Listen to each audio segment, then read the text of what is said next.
جب یہ اسلام لے آئے تو طفیل نے ان پر ظلم ڈھانا شروع کیا۔ اس پر حضرت ابو بکر رضی اللہ عنہ نے اس سے انہیں خرید کر آزاد کر دیا۔ یہ حضرت ابو بکر رضی اللہ عنہ کی بکریاں چرایا کرتے تھے۔ یہ بھی ان دنوں غار تک آتے جاتے رہے۔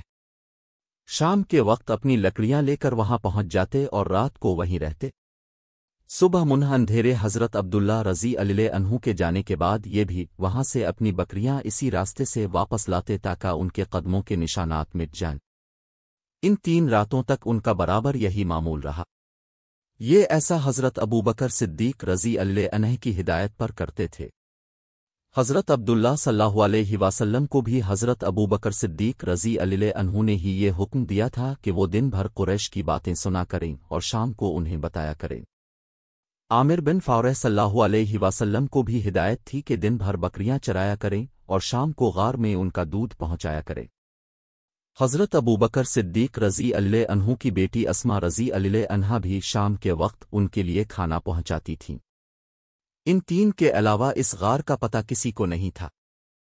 3 دن اور رات گزرنے پر حضرت صلی اللہ علیہ وسلم نے حضرت اسما رضی اللہ عنہا سے فرمایا، اب تم علی کے پاس جاؤ، انہیں غار کے بارے میں بتا دو اور ان سے کہو وہ کسی رہبر کا انتظام کر دیں۔ آج رات کا کچھ پہر گزرنے کے بعد وہ رہبر یہاں آ جائے۔ چنانچہ حضرت اسما رضی اللہ عنہا سیدھی حضرت علی رضی اللہ عنہ کے پاس آئیں۔ انہیں اب صلی اللہ علیہ وسلم کا پیغام دیا۔ حضرت علی رضی اللہ نے فوراً اجرت کا ایک راہبر کا انتظام کیا۔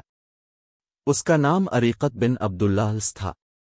یہ راہبر رات کے وقت وہاں پہنچا۔ نبی اکرم نے جوں ہی اونٹ کی بلبلانے کی آواز سنی، اب فوراً ابو بکر صدیق رضی اللہ عنہ کے ساتھ غار سے نکل آئے اور راہبر کو پہچان لیا۔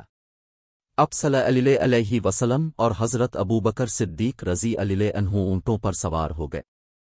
اس سفر میں حضرت ابو بکر صدیق رضی اللہ عنہ نے اپنے بیٹے عبداللہ رضی اللہ عنہ کے ذریعے اپنے گھر سے وہ رقم بھی منگوا لی تھی جو وہاں موجود تھی۔ یہ رقم 4-5 ہزار درہم تھی۔ جب صدیق اکبر رضی اللہ عنہ مسلمان ہوئے تھے تو ان کے پاس 40-50 ہزار درہم موجود تھے۔ گویا یہ تمام دولت انہوں نے اللہ کے راستے میں خرچ کر دی تھی۔ جاتے وقت بھی گھر میں جو کچھ تھا منگوا لیا۔ ان کے والد ابو خانہ رضی اللہ عنہ اس وقت تک مسلمان نہیں ہوئے تھے۔ ان کی بینائی ختم ہو گئی تھی۔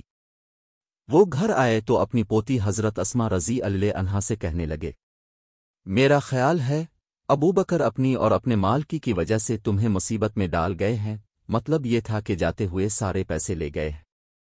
یہ سن کر حضرت اسما رضی اللہ عنہا نے کہا، نہیں بابا، وہ ہمارے لیے بڑی خیر و برکت چھوڑ گئے ہیں۔ حضرت اسما کہتی ہیں، اس کے بعد میں نے کچھ کنکر ایک تھیلی میں ڈالے اور ان کو طاق میں رکھ دیا۔ اس میں میرے والد اپنے پیسے رکھتے تھے۔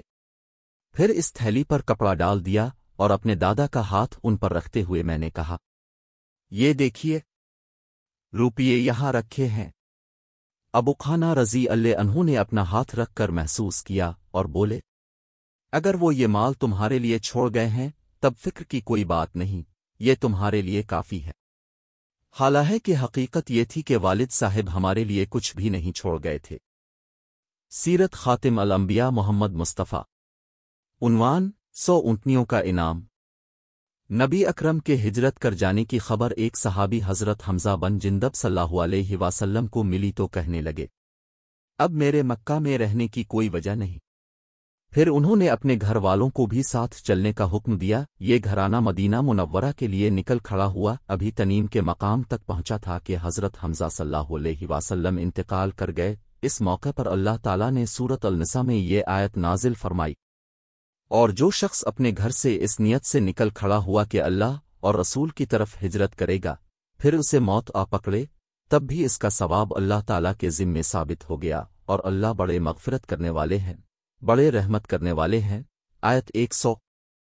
حضور نبی کریم نے ایک مرتبہ حضرت حسان بن ثابت صلی اللہ علیہ وسلم سے فرمایا، حسان، کیا تم نے ابو بکر کے بارے میں بھی کوئی شعر کہا ہے؟ انہوں نے عرض کیا، جی ہاں۔ اپنے ارشاد فرمایا، سناؤ، میں سننا چاہتا ہوں۔ حضرت حسان بن ثابت صلی اللہ علیہ وسلم بہت بڑے شاعر تھے، ان کو شاعر رسول کا خطاب بھی ملا ہے۔ حضور اکرم کی فرمائش پر انہوں نے جو 2 شعر سنائے ان کا ترجمہ یہ ہے۔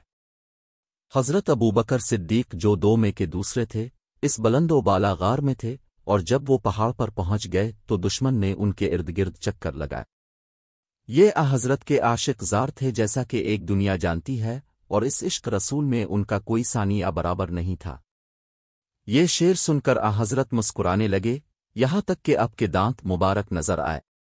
پھر ارشاد فرمایا، تم نے سچ کہا حسان، وہ ایسے ہی ہیں جیسا کہ تم نے کہا، وہ غار والے کے نزدیک یعنی میرے نزدیک سب سے زیادہ پیارے ہیں، کوئی دوسرا شخص ان کی برابری نہیں کر سکتا۔ حضرت ابو درداء صلی اللہ علیہ وسلم فرماتے ہیں کہ ایک روز حضور نبی کریم نے مجھے ابو بکر صدیق صلی اللہ علیہ وسلم سے آگے چلتے دیکھا تو ارشاد فرمایا، اے ابو درداء، یہ کیا تم اس شخص سے آگے چلتے ہو جو دنیا اور آخرت میں تم سے افضل ہے؟ قسم ہے اس ذات کی جس کے قبضے میں میری جان ہے، انبیاء و مرسلین کے بعد ابو بکر سے زیادہ افضل آدمی پر نہ کبھی سورج طلوع ہوا اور نہ غروب ہوا۔ حضرت عبداللہ بن عمرو بن عاص رضی اللہ عنہما سے روایت ہے کہ میں نے رسول اللہ کو یہ فرماتے ہوئے سنا، میرے پاس جبریل آئے اور کہنے لگے کہ اللہ تعالیٰ آپ کو حکم دیتا ہے کہ ابو بکر سے مشورہ کیا کیجیے۔ حضرت انس صلی اللہ علیہ وسلم سے روایت ہے کہ رسول اللہ نے ارشاد فرمایا، میری امت پر ابو بکر کی محبت واجب ہے۔ یہ چند احادیث حضرت ابو بکر صلی اللہ علیہ وسلم کی شان میں اس لیے نقل کر دی گئیں کہ وہ نبی کریم کے ہجرت کے ساتھی تھے، اور یہ عظیم اعزاز ہے۔ غار سے نکل کر حضور اقدس اور حضرت ابو بکر صدیق صلی اللہ علیہ وسلم اونٹوں پر سوار ہوئے اور راہبر کے ساتھ سفر شروع کیا۔ حضرت عامر بن فورہ صلی اللہ علیہ وسلم بھی حضرت ابو بکر صلی اللہ علیہ وسلم کے ساتھ اسی اونٹ پر سوار تھے۔ غرض یہ مختصر سا قافلہ روانہ ہوا، راہبر انہیں ساحل سمندر کے راستے سے لے کر جا رہا تھا۔ راستے میں کوئی ملتا اور ابو بکر صدیق صلی اللہ علیہ وسلم سے پوچھتا، یہ تمہارے ساتھ کون ہے؟ تو آپ اس کے جواب میں فرماتے، میرے ساتھ میرے راہبر ہیں، یعنی میرے ساتھ مجھے راستہ دکھانے والے ہیں۔ ان کا مطلب تھا کہ یہ دین کا راستہ دکھانے والے ہیں، مگر پوچھنے والے اس گول مول جواب سے یوں سمجھتے کہ یہ کوئی راہبر گائیڈ ہیں جو ساتھ جا رہے ہیں۔ ابو بکر صدیق صلی اللہ علیہ وسلم کے اس طرح جواب دینے کی وجہ یہ تھی کہ نبی کریم نے ہدایت دی تھی کہ لوگوں کو میرے پاس سے ٹالتے رہنا، یعنی اگر کوئی میرے بارے میں پوچھے تو تم یہی زمانی گول مول جواب دینا، کیونکہ نبی کے لیے کسی صورت میں جھوٹ بولنا مناسب نہیں، چاہے کسی بھی لحاظ سے ہو۔ چنانچہ جو شخص بھی اب کے بارے میں سوال کرتا رہا، حضرت ابو بکر صلی اللہ علیہ وسلم یہی جواب دیتے رہ گئے۔ ابو بکر صدیق رضی اللہ عنہ وہ ان راستوں سے اکثر تجارت کے لیے جاتے رہتے تھے، انہیں اکثر لوگ جانتے تھے، ان سے کسی نے یہ نہیں پوچھا کہ آپ کون ہیں۔ ادھر قریش نے 100 اونٹنیوں کا اعلان کیا تھا، یہ اعلان سراقہ بن مالک صلی اللہ علیہ وسلم نے بھی سنا جو اس وقت تک ایمان نہیں لائے تھے۔ سراقہ صلی اللہ علیہ وسلم خود اپنی کہانی ان الفاظ میں سناتے ہیں، میں نے یہ اعلان سنا ہی تھا کہ میرے پاس ساحلی بستی کا ایک آدمی آیا، اس نے کہا کہ اے سراقہ، میں نے کچھ لوگوں کو ساحل کے قریب جاتے دیکھا ہے اور میرا خیال ہے کہ وہ محمد اور ان کے ساتھی ہیں۔ مجھے بھی یقین ہو گیا کہ وہ حضرت اور ان کے ساتھی ہی ہو سکتے ہیں، چنانچہ میں اٹھا، گھر گیا اور اپنی باندی کو حکم دیا کہ میری گھوڑی نکال کر چپکے سے وادی میں پہنچا دے اور وہیں ٹھہر کر میرا انتظار کرے۔ اس کے بعد میں نے اپنا نیزہ نکالا اور اپنے گھر کے پچھلی طرف نکل کر وادی میں پہنچا۔ اس رازداری میں مقصد یہ تھا کہ میں اکیلا ہی کام کر ڈالوں اور 100 اونٹنیوں کا انعام حاصل کر لوں۔ میں نے اپنی زرہ بھی پہن لی تھی، پھر میں اپنی گھوڑی پر سوار ہو کر اس طرف روانہ ہوا۔ میں نے اپنی گھوڑی کو بہت تیز دوڑایا، یہاں تک کہ آخرکار میں حضرت سے کچھ فاصلے پر پہنچ گیا، لیکن اسی وقت میری گھوڑی کو ٹھوکر لگی، وہ منہ کے بل نیچے گری، میں بھی نیچے گرا، پھر گھوڑی اٹھ کر ہنانانے لگی۔ میں اٹھا، میرے ترکش میں فال کے تیر تھے، یہ وہ تیر تھے جن سے عرب کے لوگ فال نکالتے تھے، ان میں سے کسی تیر پر لکھا ہوتا تھا کرو اور کسی پر لکھا ہوتا تھا نہ کرو۔ میں نے ان میں سے ایک تیر لیا اور فال نکالی، یعنی میں جاننا چاہتا تھا یہ کام کروں یا نہ کروں۔ فال میں انکار نکلا، یعنی یہ کام نہ کرو، لیکن یہ بات میری مرضی کے خلاف تھی، میں 100 اونٹنیوں کا انعام حاصل کرنا چاہتا تھا، نہ والا تیر نکلنے کے باوجود میں گھوڑی پر سوار ہو کر آگے بڑھا، یہاں تک کہ حضرت کے بہت قریب پہنچ گیا، جو کہ اس وقت قرآن کریم کی تلاوت کر رہے تھے اور پیچھے موڑ کر نہیں دیکھ رہے تھے، البتہ حضرت ابو بکر صلی اللہ علیہ وسلم موڑ کر بار بار دیکھ رہے تھے۔ اسی وقت میری گھوڑی کی اگلی دونوں ٹانگیں گھٹنوں تک زمین میں دھنس گئیں، حالانکہ وہاں زمین سخت اور پتھریلی تھی۔ میں گھوڑی سے اترا، سے ڈانٹا، وہ کھڑی ہو گئی، لیکن اس کی ٹانگیں ابھی تک زمین میں دھنسی ہوئی تھیں، وہ زمین سے نہ نکلے۔ میں نے پھر فال نکالی، انکار والا تیر ہی نکلا۔ آخر میں پکار اٹھا، میری طرف دیکھیے، میں آپ کو کوئی نقصان نہیں پہنچاؤں گا اور نہ میری طرف سے آپ کو کوئی ناگوار بات پیش آئے گی۔